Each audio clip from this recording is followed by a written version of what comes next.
ప్రస్తుతం big boss హౌస్లో 8వ వారానికి సంబంధించిన నామినేషన్ అయితే మొదలుపెట్టాడు బిగ్ బాస్. ఇక ఈ నామినేషన్స్ అయితే చాలా డిఫరెంట్గా అయితే ప్లాన్ చేశారనే చెప్పాలి. హౌస్లో నుంచి ఎలిమినేట్ అయిన కంటెస్టెంట్స్ని మళ్ళీ హౌస్లోకి రప్పించి హౌస్లో ఉన్న కంటెస్టెంట్స్ని నామినేట్ చేయమని చెప్పాడు బిగ్ బాస్. ఇక ఇందులో భాగంగానే హరీష్ వర్సెస్ తనూజ అన్నట్లు కొనసాగుతుందని చెప్పాలి. ఇక హరీష్ అయితే కనుక తనూజాని నామినేట్ చేసి చెప్పిన రీజన్ ఏంటి అని అంటే, తనుజ, నీ గేమ్ ఇంకా మాకు కనిపించట్లేదు.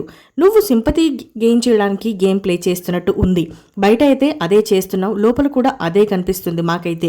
యాజ్ ఏ కంటెస్టెంట్గా నేను చెప్తున్నాను కదా, నువ్వు నీ మాస్క్ తీసి గేమ్ ఆడితే మాకు చూడాలనుంది, అది ఇంకా కనిపించట్లేదు అని చెప్పాడు హరీష్ తనుజాకి. అయితే తనుజ అయితే అంది, నేను కనుక మాస్క్ వేసుకుని గేమ్ ఆడితే మీరు నా పొజిషన్లో ఉండేవాళ్ళు, నేను మీ పొజిషన్లో ఉండేవాళ్ళని హరీష్ గారు అంటూ ఒకే ఒక మాటతో సమాధానం ఇచ్చింది హరీష్కి తనుజ.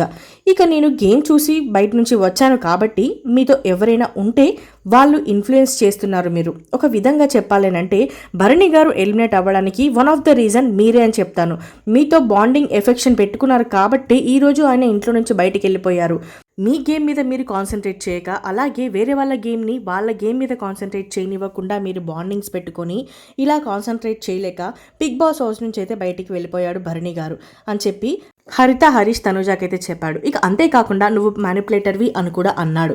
ఇక తనుజ కూడా తన డిఫెండ్ చేసుకోవడానికి ఎక్కడ తగ్గలేదనే చెప్పాలి. నేను నిజంగా మ్యానిపులేటర్ అయితే హౌస్లో చాలామంది ఉన్నారు, అందరినీ కూడా నా గ్రిప్లో పెట్టుకునేదాన్ని, ఎవరు కూడా నా గ్రిప్లో లేరంటే నేను అంత మ్యానిపులేటర్ని కాదనే కదండి. ఒకవేళ నేను మ్యానిపులేటర్ని అయితే ఆడియన్స్కి తెలిసి ఉంటుందండి, మీలాగే నన్ను కూడా ఏదో ఒక రోజు బయటికి తీసుకెళ్ళి ఉంటారు కదా. సో నా గేమ్ నేను ఎలా ఆడుతున్నా అనేది నాకు తెలుసు. మీరు నన్ను నామినేట్ చేయాలనుకుంటే చేసుకోండి, నాకేం కావదు. ఆడియన్స్ నేను బాగా ఆడితే నన్ను ఇంట్లోనే ఉంచుతారు, లేదంటే బయటికి వెళ్ళిపోతాను అంటూ తనుజ అయితే బాగానే డిఫెండ్ చేసుకుందని చెప్పాలి హరీష్ గారితో. ఇక మరి తనుజను నామినేట్ చేస్తూ హరీష్ చెప్పిన పాయింట్ కరెక్ట్ అంటారా లేదంటే రాంగ్ అంటారా? అలాగే తనుజ డిఫెండ్ చేసుకున్న దాన్ని మీరేమంటారు అనేది కమెంట్ సెక్షన్లో కమెంట్ చేయండి. అండ్ మరిన్ని లైవ్ అప్డేట్స్ కోసం తప్పకుండా మన ఛానల్ని సబ్స్క్రైబ్ చేసుకోవడం మాత్రం మర్చిపోవద్దు.